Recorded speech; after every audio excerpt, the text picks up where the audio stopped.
Welcome to this Sock Soder Unfiltered podcast with your host, Melissa Kaiser. Now let's get started with the show.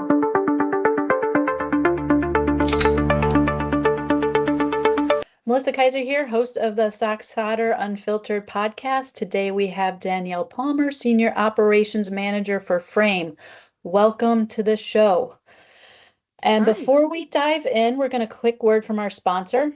At Sock Soder's core, their goal is to be a true partner and extension of their customers' team with clients, customers, and community.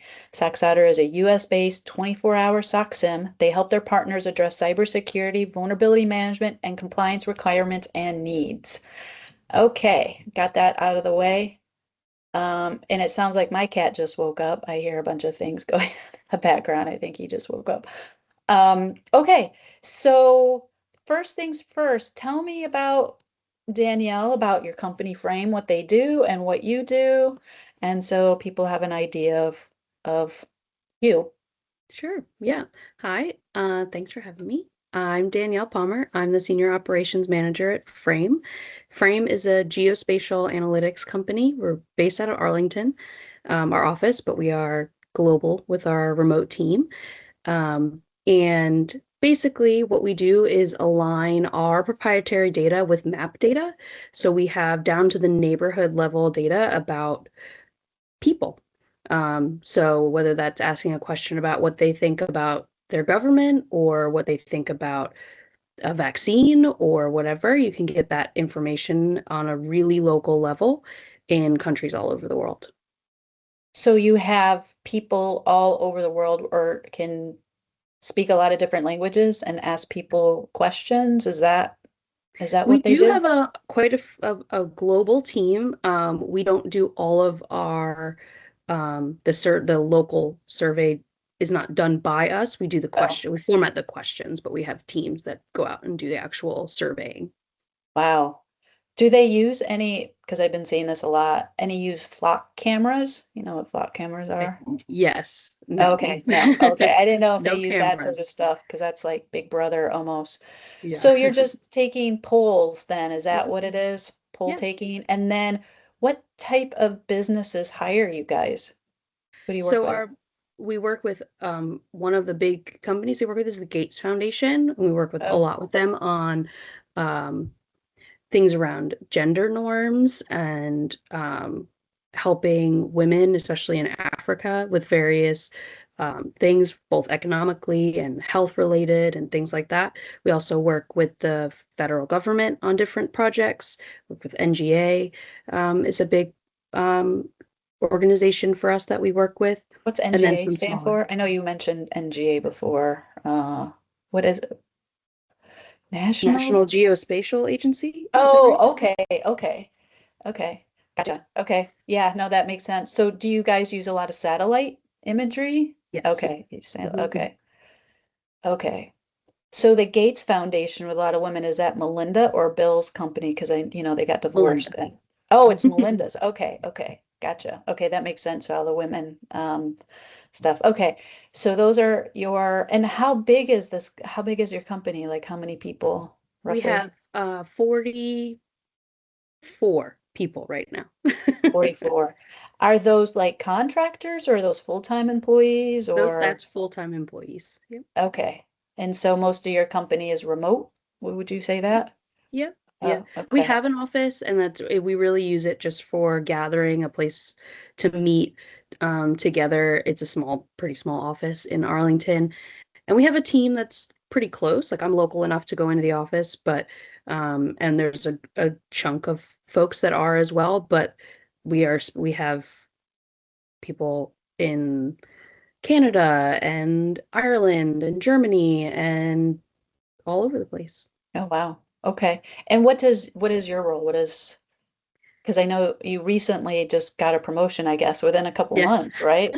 Yes, yeah. So what is that? What Um, is your role? What are you doing there for them? so I'm the operations manager at Fraym, and this role has kind of evolved over time from when I started, but I really handle all of our internal tools. So what do we use for document storage and project management and sales pipeline and all of those tools. as well as our physical hardware. Our office space is under my management, and anything else that falls under operations. It's kind of an umbrella, but those are the big pillars for me is mostly our tech. Gotcha. So, just to let everybody know, so we kind of evolved with Fraym. I got involved because you do have the DoD contract, at least one, ongoing one. So we got involved through Matt Connor, who interviewed a couple interviews ago, introduced us because you have to do CMMC. And yes, so can you, because you guys from CMMC, can you just describe your path? Because it's been volatile, I guess is a good word for it, it's Yeah, not yeah. an even, most No. companies aren't, but you have been changing directions a lot, it seems like. Can Yeah. you describe that? I mean, Like where you started with? truthfully, the government doesn't keep up with our tech, right? So that's actually what it had, as with anything, the government moves slowly, that machine. And we're a tech company, so we don't move Yeah. slowly. So when I was hired, which was in January of 2022, coming up on 5 years, we were aware that CMMC was coming. It had not been finalized or anything like that at that point. So I was tasked with finding out, did we need to do it? What did that mean for us? And what did we have to do? Right. So I started there, and slowly we started to figure out, I mean, the hardest thing to figure out was what falls under this umbrella. Yeah. As Yeah. I said, the government is not our only client, right? We have other clients as well that are not government. So for us to do our entire org under the umbrella of CMMC doesn't make sense, scope wise. So scope was really hard for us to narrow down, as well as we don't know yet. We still don't, but we really didn't, when it was first starting, know what was going to be CUI. Like what was Yeah. even going to fall under that category of what we produce. And when we started, we were only producing for the government. It would be like analytic product, so looking at our data and analyzing it and giving information in PowerPoint decks. Like it was that simple. It was very straightforward. It was mostly a service. At this point, our product has become so far since then, and we deliver dashboards that are visible and interactive, and they can manipulate the different Wow. maps that they want to see. So that obviously changed, right? Going from just Yeah. PDF, it could be a PowerPoint in a PDF format, to this entire product. So Changed how old is this company then? Is it pretty new, or is it like We're 4 coming, years we're old? 10 years. Oh, Yeah. wow. That's our Wow. 10-year anniversary actually next month. Wow. So you're Yeah. young then. Mm-hmm. Wow. Okay. Yeah. All right. That makes okay. Okay. I'm big into dates and chronological order and see how things, so I'm just trying to put it in my brain like, so you guys have grown then quite a bit. So Yeah. We also have has has taken different trajectories. USAID was a huge client for us, as well, and that entire vertical is no longer even a thing. wait, what was that? You broke up a little bit. You said, Sorry, like USAID was one of our oh, clients, and USAID. Oh, yeah. yes, Okay. and we had a big through like COVID, a lot of health related um, clients like J&J and stuff like that, because of like vaccine uptake was a huge project that we had, and things like that. So that has changed as the world changed, right? So even then you have to adjust. So it's hard to, as CMMC has taken a long time to roll out, it's still taking time to roll out. Yeah. Our company has changed a lot in that time to continually readjust and readjust and readjust. Are you changing any of your tools because of CMMC? Or you're Tools because trying, of CMMC. I'm sorry, what was that? You broke up again. We have tools because of CMMC Oh, okay. Okay. already Yeah. when we Yeah. started. That Right. was a lot of what I had to do in the beginning. Is just research and seeing what tools will fit and that sort of thing. Now talk Yeah. about your background, like, because I think that's important. Yeah. I do not have a cybersecurity background. I'll start there. Most people don't, But I have but ended up here, right? yeah. I worked for Apple for over a decade before I came to Fraym Wow. in all different roles in the retail space. So from sales to B2B sales to technical support was where I landed. And that's how Fraym found me, actually, was they were looking for someone with Mac technical experience because we're about 75-25 Mac PC split. One of our teams still uses PCs because they need Windows for their work, and then everyone else Ooh, is on Mac. yeah. Yeah. Ooh, Certain Windows. analysis programs need Windows, I guess. I'm Yeah. still trying, but So how did they currently find you? Do they walk into an Apple store and it's like, hey, do you want to work for us? Or LinkedIn. oh, So the interesting. so the person who hired me was also a former Apple, they were a former Apple manager. So she was Oh, looking through LinkedIn looking for people that were local that were had the experience that I had. So because they were looking for someone to really take on the tech side. The role, whoever had done my role prior had leaned more into like the HR admin kind of stuff of mm. operations, and they really needed someone that had a better grasp on the tech side. So they were looking for Oh, something for okay. that So that was specifically. so Letitia found you. Was that who Is found you? Letitia and our former HR manager, Nance. Oh, okay. Wow. I thought they Yeah. just walked, I guess LinkedIn. And now we talked a little bit about, and I think this is just a really interesting story, how you worked as in the Genius Bar of an Apple store, and some men just didn't want to talk to you because you're a Yes. woman. Let's talk about that because I Oh, think that's a really yeah. interesting story. Really Oh, yeah. sad, but I mean, I think it's not uncommon for women in tech. We're a small cohort as it is. yeah.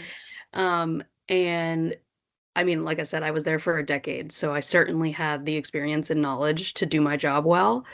But that didn't matter to some customers. They did not want to see or hear it from me. And one time, even they would ask to work with someone else because they didn't like whatever answer I provided to them.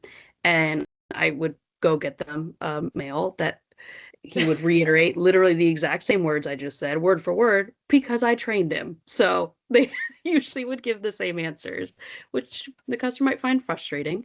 But, you know, I worked really So it hard was to be where I was. was it always the men who asked for a No, male? Oh, really? It no, was women too. it could be anybody. Yeah. Oh, that's And interesting. there's not even like an age thing either. I saw it from all ages, all genders. It was very interesting it's just, I think there's just like especially I guess at the Genius Bar, like this idea of what a tech person looks like and sounds like. And I wasn't that, I guess. But I promised I knew what I was doing. Okay, I think that's, I don't know. I've worked in all male dominated environments and I don't know if I've ever really experienced that before. But if I did, I would just get really, really fucking pissed. It was It just, was like it was so obvious sometimes too. Like they would say like two of us were standing there like at the front of the store. Where it would be me uh, and one of my male co-workers. Someone would walk up and I would say, "Hey, how are you doing?" And they would and turn right to the man standing next to me and ask as if they had and it was like they didn't even say anything. Like my wow. coworkers would see it at the time and would call it out. They'd be like, "She asked if you were needed help. She can help you." You would be like, my job is done here. I Yeah. don't have to work. Right. So one thing actually that drew me to Frame was how many women are on the exec team, and Leticia she has since left for another role, but she was my boss. Can you go back? Because I want to hear about the executive team a little bit more about Yeah. how mostly it's women. Yeah, the executive team at Frame is pretty evenly split between men and women, and women, like our head of data science is a woman, our head of operations is a woman, our head of sales is a woman. So it's not even like what I would like one thing at Apple, for example, the woman on the board was retail and HR, which is like the more, Yeah. women found, you know, Dominated. to be, right? Yeah. But not at Fraym. And I found it interesting from the jump.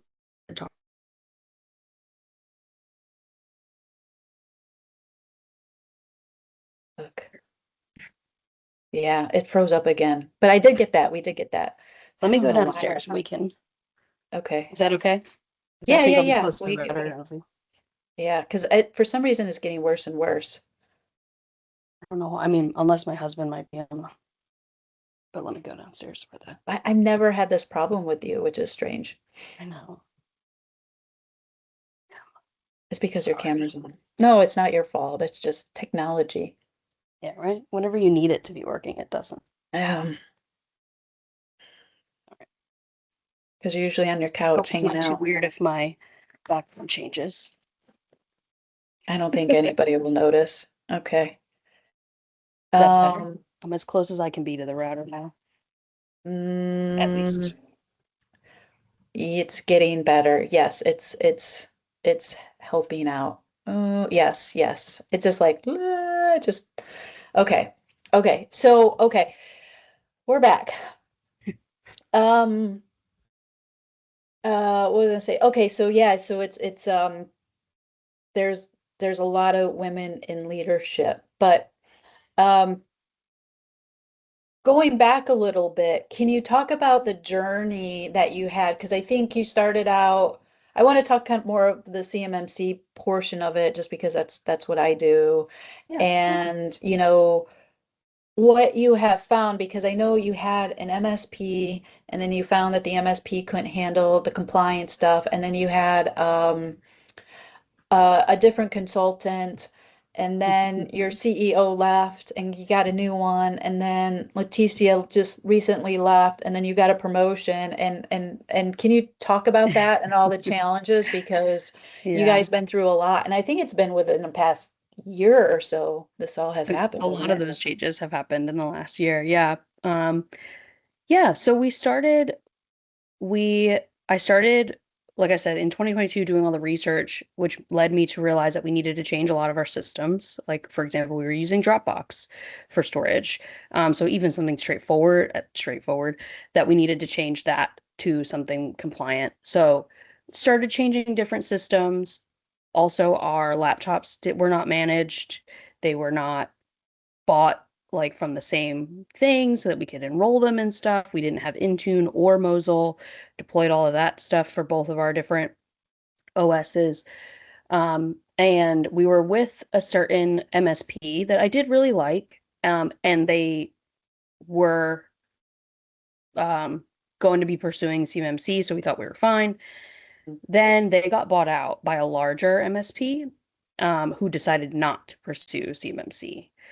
So they had technicians that were not US based. They were not going to pursue it themselves. So we knew that we could not keep them as an MSP, nor, to be honest, were we happy with their service because they were too disjointed with their size, to be honest, especially for, I think honestly, we need a lot of attention with CMMC Yeah, and all you the things that do. you need. Yeah, You kind of for need sure.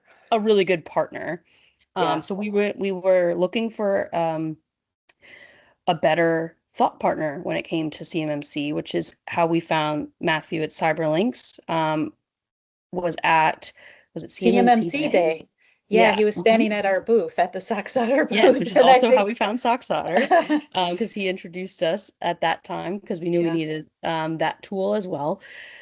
So we met him, signed on with him, um, and that has been much better because we just need that smaller organization that's much more in tune to what's going on because things change. Like, for example, we had Jump Cloud. I had deployed Jump Cloud because we needed an SSO provider. Um, and then they included SPAs, security protection assets, was included. So we are like, oh no, now we need a FedRAMP SPA.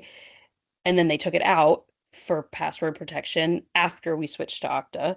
Mm. So, you know, okay. So we went through all of this, deployed a tool, learned that the tool wouldn't work anymore, changed the tool, and then learned that we never needed to change it in the first place over the amount of time that that took to do. Yeah, yeah, because You yeah, know, initially it was needed to be in a FedRAMP moderate environment, mhm. and that was always up in the air. And Yep, then the rules change, and then the DoD memo, and then yeah, that yes, was a exactly. roller coaster. Yep. Yes. So, you know, do what you can.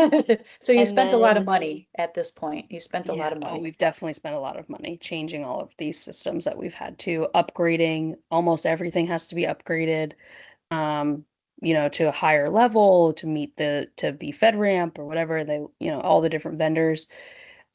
We also, just as like an aside, we also have a facility clearance. So that's an additional layer of things that we need that's separate from CMMC. Now, are you the Also, FSO too? Are I you am the not. FS? Oh, okay. Yeah, Wow, we I'm have an surprised. FSO. You managed Currently to get I'm out of not. that one. Um, yeah, so the program director for our DoD program is the FSO. Okay, that makes sense. Okay. So and that's like a whole nother thing that you have to upgrade a bunch of stuff for, and it has its own requirements. So Mhm. as these things evolve, we're continuously adding to them. But as you mentioned, yeah, we did also have some personnel changes. Our CEO changed um, this year in the spring. Um, Leticia, who was our security officer, essentially in that role, the decision maker, the approver, left the company. So now we have to kind of readjust. I'm a team of one. There is no other team with me. And that's, Right, as you know, not enough for a right. division of admin responsibilities. That's right. Yep. So it's definitely tricky for a small company. And we're not like the smallest. I definitely hear of smaller companies than us Oh navigating yeah. this, but it is hard because, you end up giving responsibilities to someone who it's not really their job description, but you have to divvy it somehow. So right Yeah, you have to now, have that our VP separation of of finance duties. is our approver for security. So Yeah. Well, the other thing is too, which makes it a little tricky for you. Normally, the implementer is usually the MSP, but Matt is like, dude, I don't want this. He's like, keep me out, keep me yeah, out. And yeah, so, which is for you guys, I think pretty good because yeah, you're technical enough to know how to do these things, and yeah, you do have a clue, whereas most of my people who are like you, because I think you're kind of the security officer. I think that's what your role is, and the yeah, VP of finance is now the approver. yep, So you're the implementer, he's the approver, or yes, she. Um, so yeah, it's weird. So now we have to like rethink everything. And hmm then we also is not as involved as Leticia was. hmm So then we have to kind of massage the policies to make it work. And God yeah, knows if that's going to change again. So don't leave yeah. because hopefully you get a good bonus this year. Like, don't leave, don't leave, don't leave. Because then it just all kind of will fall apart again. And I think Yeah. that's what a lot of happenings with a lot of businesses. If a key person leaves, then I had that happen last year. The guy who was like running everything and knew how to do anything, he just ended up and quit. And it's just like, oh shit, Yeah. like then I had to Yeah. retrain this other new person as the security officer to figure out what his role is, and he's new to Yeah. the company, and so he's their operations. It's a manufacturer, so he has a huge, he had to make sure that Oh, parts yeah. get built, right? Yeah. And now he got this additional duty, and I see him sitting in the meetings, the monthly meetings I have with him, and you can just see he is so out of his element. He just has no idea what he's doing. I just feel for the guy. It's a So lot. It is a lot. And it's a lot to ask small companies for, at the end of the day. And every company is going to handle it differently. But, it's tough. It's definitely tough to be small and somehow come up with a way to do this. in an as inexpensive way as you possibly can, because it's also a Yeah. cultural change, because then you got to get the Big time. people. Yeah. Half the battle has been just spreading the awareness about it, and getting leadership on board is huge. Yeah. Like making, and they're the ones telling us like, yes, we want to pursue these DoD contracts, of course. And you're like, okay, well, we have to do X, Y, and Z first. And we have to change X, Y, Z, A, B, C, D, E, F, and G. Are you okay with Yeah. that? I joked, especially with Ben through the beginning of the process. I think I asked Ben and Leticia Ben's no the less than CEO. 15 times. Yes, Ben was the Okay. CEO before Okay. when we like started all this. I was probably quarterly at least asking, are we sure we still want to do this? We're really sure on this government thing. And they're like, yeah, we're really sure. I said, okay, here we go. I tell a lot of my customers right before they sign me on, and I'm like, this is a marriage. I'm like, you have to be comfortable working with me and working with the rest of your team because if we decide to divorce, it's going to be really, really painful and Yeah, yeah, really yeah, yeah. hard. Yes. So it's, and especially like their MSP, because if you were going down this road with your old MSP and then you decide like, dude, these guys aren't cutting it. I had that and we had to break it apart and bring in this new MSP. And it's been a really hard thing because I've wrote a lot of stuff for the old MSP. Now I got to come in and rewrite with their new tools and then their new Yeah. processes and their new like, oh crap, what did I do with the other guy? Because we were halfway in. Yeah, so it's really, really hard to, you Yeah. know, It was and a then hard transition to make, and we made it quickly, to be honest. We like pivoted very quickly when we realized what was kind of going on, because like it kind of all started to come to a head right when our contract was ending with them. So it was like we have to move now or we're going to be stuck. When they were deciding that they weren't going to pursue CMMC. Um, so we had to pivot quickly and switch, and we pretty much had to be like, all right, this is not going to work. We can't risk it not working, and just move, which was hard. It was definitely hard because they were not good about documenting what they had done. When they were bought out, the person that they bought out had then left. So the guy that set up most of our systems was no longer even there when we had to transition them. So it was like digging up, it was like archaeology, trying to figure out what was yeah, and going on with some stuff. you probably saw a lot of skeletons in the closet too, because that usually Yes. happens. We kept Like, finding tools on our computers that were from the old MSP, and that they had uh, like installed and all kinds of stuff. yeah, and they didn't know how to use them or they didn't know it was there. Yeah, Yeah. I think I told you about one where they were supposed to do stuff and then the MSP didn't do it or wasn't doing it, and she's been asking for about 2 years, why haven't you done it? And then she's like, finally, I'm done. And then she ended up moving over to Matt. She said she moved to Matt too. Yeah. So, yeah. I've also been through various consultants as well with this Oh yeah, process okay. for CMMC, And because hopefully not that's me. We'll see you to no. the end. Yeah, But yeah, talk we're about trying to that. keep this. What made you choose? I mean, because you're very smart. You understand the the nuances of the objectives and the controls and everything like that. And I think the hard part for everybody is putting all that stuff on paper, Yeah, right? yeah. And I mean, thank you for saying that, but that I think is, I know it now. I did not know it 4 years ago. It was an incredibly overwhelming amount of information for somebody that is not coming from a security background, right? I have the tech background, but not security in that way. So I'd never even heard of NIST. Like that was not on my Yeah. radar. Um, so we did a gap analysis a number of years ago with one consultant, which was fine.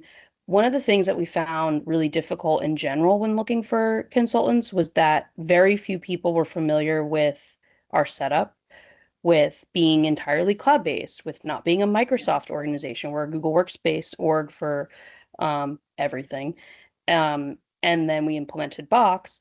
We are, like I said, like 75% Macs, not PCs. So finding people that even know what we are using was hard enough. Because you Yeah. really can't. You have some people that are just absolutely only Microsoft, and that's all they know. So they're just not going to be able to work with us.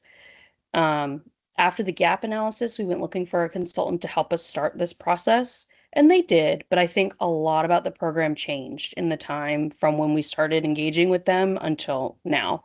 Yeah, it's changed a And I lot. think that they were, ready then. And honestly, their costs just went way up from then to now. And we ended up not being able to continue the engagement. Plus, it just also was like we needed another set of eyes on what we are doing here. At that point, when someone's been looking at it for so long, You I don't can't see the know. forest for the trees. Yeah, and so much had changed. Our scope had changed by that point. The rules had changed by that point, in the time from that Yeah. that first engagement. So it just was not the right move to stick with them. So we had to pivot again. Yeah, because A I'm lot of like pivoting. yeah, no, I mean, I've like from when it started, because I got the DoD background, because I was kind of familiar, but I'm like on version 22.5 on all my documentation, because you have to change it and you always have to update it. And there's always new changes and updates and the DoD is always like, just shut up and color, and you're just like, and yeah. And then, when I did pick up your documentation, I looked at it, I was initially I was really confused because you had Google as part of the scope. Yeah, And then you're like, no, Google's not, or we came to decision that Google's not. And then we yeah, had to come to like workstations are not, and then doing a lot of digging into Box and investigating and asking them a lot of questions and yeah, trying to get them to get the right answer. And then, problems with your C3PAO about they don't like the scope. And it's just, you know, yeah, a struggle. It's yeah. it's tough. It's hard to draw a line in your scope. Like that's just so hard. Um, but it's what we have to do. Like it does not make sense for our business to do it any other way. It would be so detrimental to everything else that we do if we tried to just put our entire organization in scope. And we can't. We also, like I said, we're global. Like we can't put everything in scope or everyone.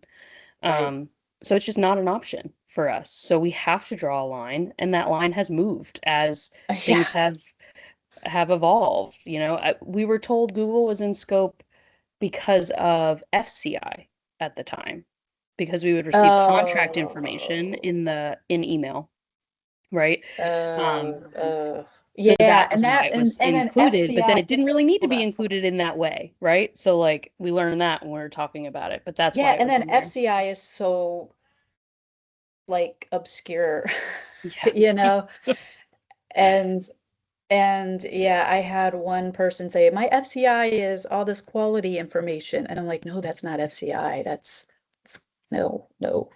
No. And then they're like, I think it's this. And it's like, no, no, no. According Yeah. to the definition, it's not. So there's so many people get so confused. Yeah. Yeah. And the scope for me is huge because I'll spend months working on a scope with a customer and they're mad because they're not moving forward. And I'm like, we haven't established the scope. Once we get the scope complete, then we can Yeah. move forward. But Yeah.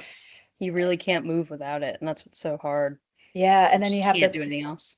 find the products and everything like that. So, oh, And you're one thing I also want to, operating on assumptions. Like we are operating on the assumption that this is going to become, that this will be yeah, CUI in a contract. It's not right now. Like we don't have any contracts that say CUI, right? yeah, But we're operating on the assumption that they will, based on the information that we have today, which could right. change tomorrow, it seems.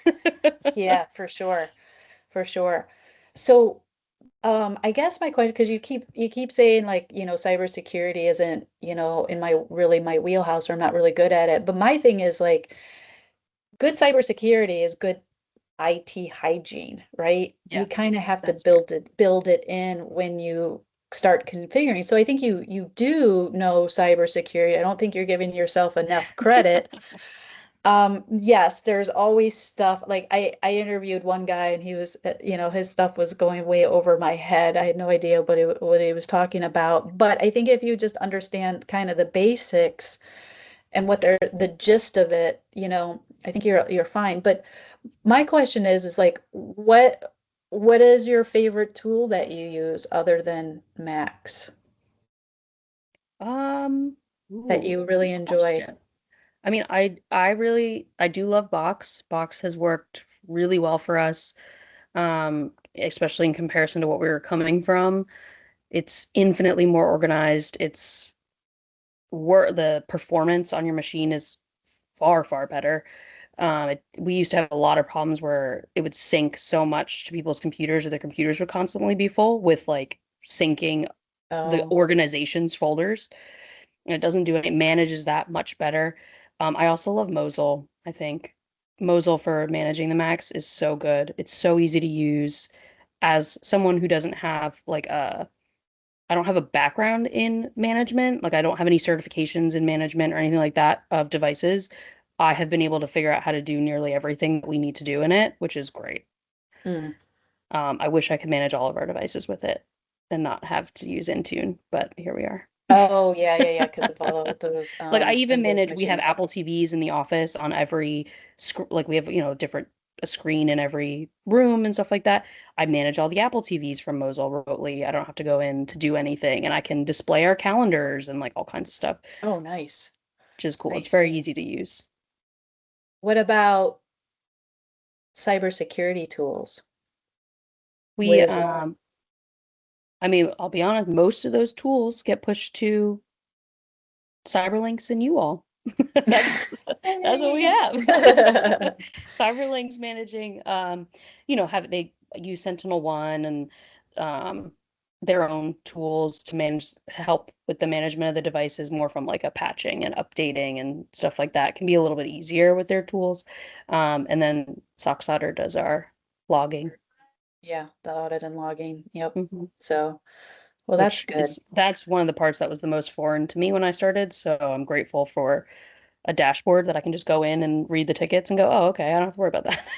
Yeah, and it's interesting because a lot of people I've noticed don't really understand what logging does because we say we monitor, right? And so I have this one customer is like, it's a GRC tool, and they're monitoring like you do. I'm like, no, no, no, we're monitoring something different than what they're Yeah, monitoring. They're yeah, monitoring configuration settings. We're monitoring the logs, which there's configuration settings in the logs, but it's a different type of monitoring. And yeah, and I've noticed like even some assessors aren't really familiar how that actually works. It's really interesting because they're coming from an IT sysadmin background too, yeah. and they Hmm. don't, and they understand that good cybersecurity is good IT hygiene, setting it up Yeah, securely. yeah, But they don't really understand the logging portion of it. yeah. So yeah, I And it's think really important for us because we're entirely cloud-based. We have no server. We have no, mhm, our office has a Wi-Fi network and that is it. Like that is our entire product is built on AWS. And then, like I yeah, said, Box and things like that, Google. So nothing is local. Um, and that, which makes it's great for the scope. yes, it's It good for is. scope. It's Yeah. tough sometimes to find people that are comfortable in that environment. It feels like, even though it feels like the way that most things are going, there's still a Yeah. lot Yeah. of consultants and tech people that I've talked to, or vendors or MSPs that are not ready for that to be your setup. Yeah, that's interesting that you said that because I see people who are very good at cloud and not good at on-prem. And then Mhm. people who are good at on-prem aren't really comfortable in the cloud. So Yeah. it's the older people who are comfortable on-prem, and Yep. that's what I feel like it. And then now you're having more hybrid environments, or what you're doing is Yeah.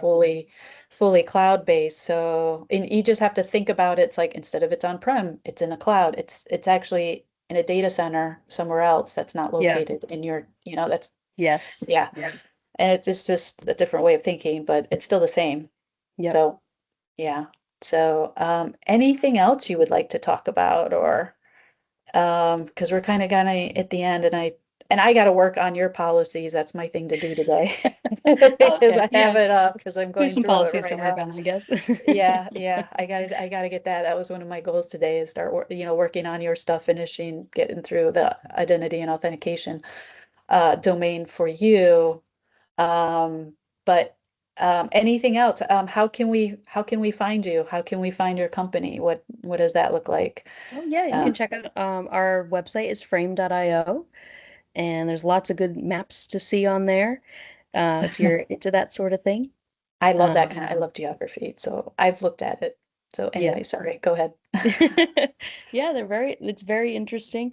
Um, we also, I'm on LinkedIn. You can find me on LinkedIn, Danielle Palmer. And yeah, Well, thanks for coming on my show. I really thank you for appreciate it. It having was me. fun.